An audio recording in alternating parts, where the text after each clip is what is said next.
இன்னைக்கு நானும் என் ஒய்ஃப் எங்கே போயிட்டு இருக்கேன்னு பார்த்தீங்கன்னா மரியம் காலிதுக்கு பிறந்த நாள். உங்கள் 2 பேருக்குமே வீட்டில் சின்னதாக ஒரு கேக்கு வெட்டலான்னு சொல்லிட்டு நானும் என் ஒய்ஃபும் கேக்கு கடைக்கு போயிட்டு அங்கே உள்ள கேக்கெல்லாம் பார்த்துட்டு இருக்கும்போது எந்த கேக்கை வாங்குதுன்னே தெரியல. சரி இந்த கேக்கை ஒன்று வாங்கிக்கலான்னு சொல்லிட்டு அந்த கேக்கில் மரியம் காலித்தோட பேரையும் 4th இயர் ஹாப்பி பர்த்டேன்னு சொல்லிட்டு கடைக்காரர் எழுதி அழகாக நம்ம கையில் கொடுத்துட்டாரு. சரி வா வீட்டுக்கு போகலான்னு சொல்லிட்டு போகிற வழியிலேயே பலூன் கடைலாம் இருந்துச்சு. சின்ன சின்ன பலூன் எல்லாம் வாங்கிட்டு ஹாப்பி பர்த்டேன்ற லெட்டர்ஸ் எல்லாம் வாங்கிட்டு நாங்கள் வீட்டுக்கு வந்துட்டோம். வீட்டுக்கு வந்துட்டு நான் பலூன் எல்லாம் ஊதிட்டு இந்த நேரம் வெளியே போயிட்டு வரதுக்குள்ள என் ஒய்ஃப் எல்லா பலூன்களையும் ஒட்டி அந்த ஹாப்பி பர்த்டே லெட்டர்ஸ் எல்லாம் ஒட்டி வேற லெவல் பண்ணிட்டாங்க. 2 குட்டீஸ்க்கு வாங்கின ட்ரெஸ் இதுதாங்க. இந்த ட்ரெஸ் மரியம் காலிது போட்டுட்டு வந்துட்டு வெளியே வந்ததுமே அவங்க ஃப்ரெண்ட்ஸ் எல்லாம் கூட்டிட்டு வந்தாங்க. அவங்க ஃப்ரெண்ட்ஸ் வந்ததுமே மரியம் பாப்பாலாம் செம்மையா டான்ஸ் ஆட ஆரம்பிச்சிட்டா.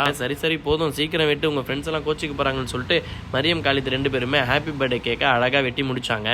வெட்டின கேக்க 2 பேருமே எனக்கும் என் ஒய்ஃப்க்கும் ஊட்டி விட்டுட்டு அவங்க தாத்தா பாட்டி எல்லாருக்குமே ஊட்டி விட்டுட்டு அவங்க ஃப்ரெண்ட்ஸ்க்கு மறக்காம ஊட்டி விட்டுட்டு பசங்க 2 பேருமே செம்ம என்ஜாய்மெண்ட் பண்ணிட்டு இருந்தாங்க. காலித் மரியமுக்கு அவங்க பையா வந்து ஒரு கிஃப்ட் பண்ணியிருந்தாரு. அந்த கிஃப்ட் பார்த்தீங்கன்னா வாட்ச் தாங்க. வாட்ச் பார்க்கறதுக்கே சூப்பராக தாங்க இருக்கு.